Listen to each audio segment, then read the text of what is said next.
साथियों नमस्कार। आज हम शब्द गुण पर चर्चा करने वाले हैं। शब्द गुण क्या है, शब्द गुण की क्या आवश्यकता है और इसे जानना क्यों जरूरी है, इसके बारे में चर्चा करेंगे। तो आइए शुरू करते हैं। सामान्य बोलचाल की भाषा में वस्तु की उत्कर्षाधायक अर्थात उत्कर्ष प्रदान करने वाला, जिसको हम कह सकते हैं विशेषता, को हम क्या कहते हैं, गुण कहते हैं। और शब्द आपको पता है कि वर्ण या अक्षरों से मिलकर किसका निर्माण होता है, शब्द का निर्माण होता है। और शब्द में जो गुण होना चाहिए वो क्या होते हैं, सामान्य बोलचाल की भाषा में वस्तु की उत्कर्षाधायक विशेषता को हम क्या कहते हैं, गुण कहते हैं। यह किसका गुण होता है, शब्द का गुण होता है। साहित्य शास्त्र में शब्द के गुणों का भी निरूपण किया गया है। किसी शब्द में श्रुति मधुरता अर्थात सुनने में मधुरता तथा कोमलता होती है, तो कोई शब्द कर्णकटु और कर्कश होता है ना। कर्कश अर्थात सुनने में अच्छा ना लगे। तो साहित्य शास्त्र में भी शब्द के गुण इस तरह से पाए जाते हैं। यहाँ पर देखिए उदाहरण, तरुण अरुण वारिज नयन की कोमलता के सामने, तरुण अरुण वारिज नयन की कोमलता के सामने डगमगान मही दिग्गज डोले। गुण इन दोनों पंक्तियों के अलग अलग हैं। अरुण अर्थात सूर्य, तो सूर्योदय का समय, और वारिज नयन, ठीक है ना, वारिज अर्थात कमल, कमल नयन की कोमलता। सूर्योदय का जो समय होता है तरुण अरुण और वारिज नयन कमल नयन की कोमलता के सामने डगमगान मही दिग्गज डोले। इस पंक्ति में मधुरता है, लेकिन यहीं पर इस पंक्ति में हमें कठोरता दिखाई देती है। या फिर देखिए, प्रबल प्रचंड बरिबंड बाहुदंड वीर की कर्कशता स्वयं सिद्ध होती है। इस पंक्ति में जो गुण हमें दिखाई दे रहा है वह अलग ही प्रतीत होता है। आगे हम पढ़ेंगे। इसी प्रकार कोई कथन समझने में सुगम अर्थात सरल होता है तो कोई क्लिष्ट होता है। किसी शब्द में ओजस्विता होती है तो कोई नरम और मखमल जैसा कोमल होता है। इसी विवेचन के आधार पर शब्दों के 3 गुण माने गए हैं। कितने गुण माने गए हैं, 3 गुण माने गए हैं। किस किस के आधार पर, सुगम, क्लिष्ट, ओजस्विता, नरम, मखमल और मुलायम, जिसको हम कह सकते हैं शब्द गुण। माधुर्य गुण, प्रसाद गुण और ओज गुण। ये कई बार पूछ लिया जाता है कि उपरोक्त पंक्तियों में किस प्रकार के गुण हैं। तो आप शब्द गुण ज्ञान के माध्यम से आप समझ सकते हैं कि उपरोक्त पंक्तियों में किस प्रकार के गुण हैं। माधुर्य गुण, कोमल वर्णों वाली सुगम पदावली या कवितावली, जिसको हम कह सकते हैं, यह काव्य रचना में श्रुति मधुरता अर्थात सुनने में कैसा हो, मधुर हो, उच्चारण कैसा हो, सुगमता तथा हृदय को आनंदित करने का गुण हो, तो हम ऐसी पदावली या ऐसी काव्य रचना को हम क्या कह सकते हैं, माधुर्य गुण के अंतर्गत रख सकते हैं। इसे ही साहित्य शास्त्र में माधुर्य गुण कहा जाता है, जिसमें सुनने में मधुरता हो, कोमलता हो और जो हृदय को अच्छा लगे।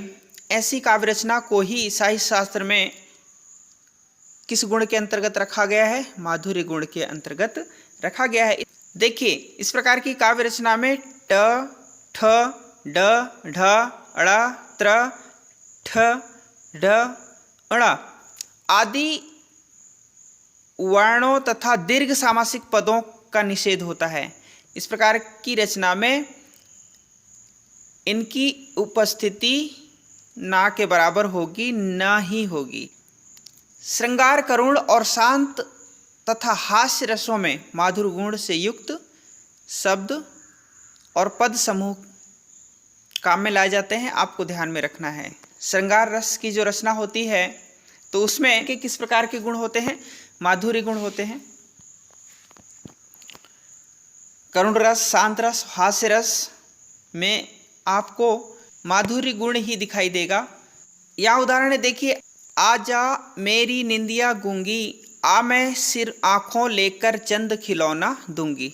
देखिए, इन पंक्तियों को सुनने से हमें मधुरता प्रतीत होता है। अगला देखिए प्रसाद गुण।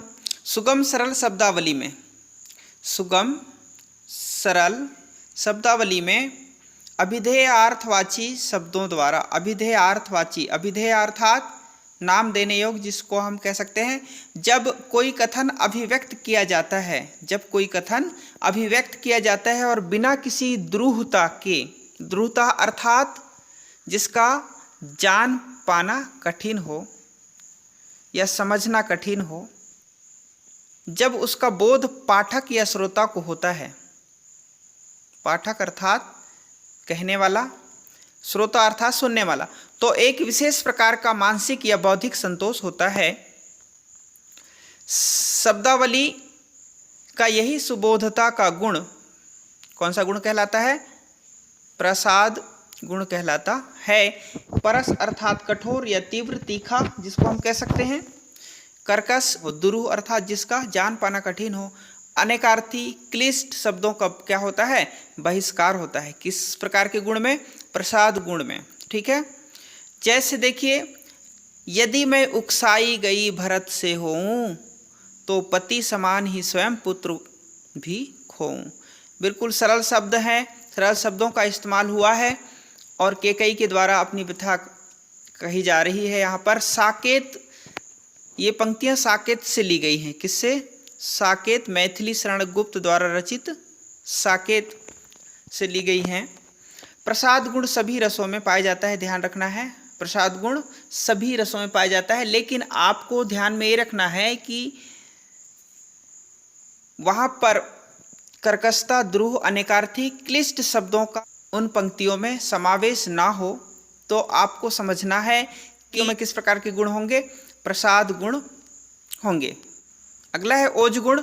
वीर तथा रौद्र रसों में, आपको ध्यान रखना है, वीर तथा रौद्र रसों में, वीर रस का स्थायी भाव क्या होता है? उत्साह, और रौद्र रस का स्थायी भाव क्या होता है? क्रोध। रस हमने पढ़ लिया है, मैंने इंड स्क्रीन में लगा दिया है, आप वहाँ पर देख सकते हैं। वीर तथा रौद्र रसों में ओजगुण से युक्त शब्दावली का ही प्रयोग अच्छा लगता है, क्योंकि वहाँ उत्साह, वीरता और तेजस्विता आदि का प्रदर्शन होता है। किसमें? वीर तथा रौद्र रस में। अतः कर्कश, परस, संयुक्त वर्णात्मक, खड़खड़ाने, गड़गड़ाने वाले शब्दों का ही उपयोग किया जाता है। तेजस्विता, उत्साह आदि के शब्द ओज गुण के परिचायक हैं, आपको ध्यान में रखना है। यहाँ पर ओज गुण का एक उदाहरण देखिए। प्रबल प्रचंड बरिबंड बाहुदंड वीर धाय जातु धान हनुमान लियो घेरी कै महाबल पुंज कुंजरारी ज्यों गरजे झट जहाँ तहाँ पटके लंगूर फेरी फेरी के। ये पंक्तियां हैं, देखिए ओज गुण है इन पंक्तियों में। इन पंक्तियों में कहा गया है, जिनके भुजदंड बड़े उदंड हैं, ऐसे बहुत से प्रबल और प्रचंड राक्षस वीर दौड़े और हनुमान जी को, किसको? हनुमान जी को घेर लिया, किंतु महाबल राशि, महाबल पुंज है ना, महाबल राशि वीर हनुमान गरजी झट, सिंह के समान गरज कर उन वीरों को जहाँ तहाँ लंगूर से, है ना, उन वीरों को लंगूर घुमा घुमा कर जहाँ तहाँ पटकने लगे। अब इसमें देखिए ओज गुण है। इस प्रकार से हम शब्द गुण को समझ सकते हैं। शब्द गुण प्रायः 3 प्रकार का होता है, माधुर्य, प्रसाद और ओज गुण। जब हम किसी भी काव्य रचना को पढ़ते हैं उसमें हमें शब्द गुणों की पहचान आवश्यक है, तभी उसकी सार्थकता होगी। उम्मीद करता हूँ कि यह वीडियो आपको अच्छी लगी होगी। आप इसे समझिए और अपने मित्रों तक ज़रूर शेयर कीजिए। आप सभी का बहुत बहुत धन्यवाद।